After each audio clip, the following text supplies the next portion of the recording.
असांजे लाइ तमामु वॾा चैलेंजिस हुआ। ॾुखियो साल हुयो। हर ईंदड़ साल असांखे नवां चैलेंजिस साम्हूं आणे पियो।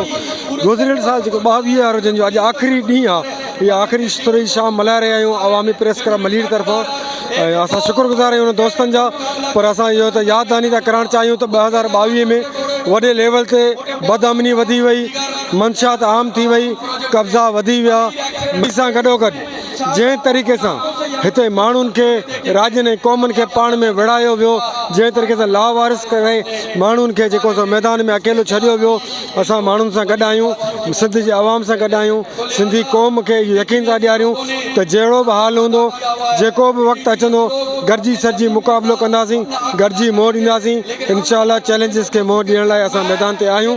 छो त हिते अवामी नुमाइंदा ख़ामोश आहिनि, हितां जूं पॉलिटिकल पार्टियूं ख़ामोश आहिनि, पर समाजी वर्कर, राजधणी ऐं इलाइक़े जा समाजी जेके दोस्त आहिनि, असां ऐं उन्हनि जो दोस्तनि जो साथ गॾु रहंदो। इनशा अल्लाह इहे मुक़ाबिला ऐं चैलेंजिस असां क़बूल था कयूं, गॾिजी सॼी मुक़ाबिलो कंदासीं। महिरबानी दोस्तो।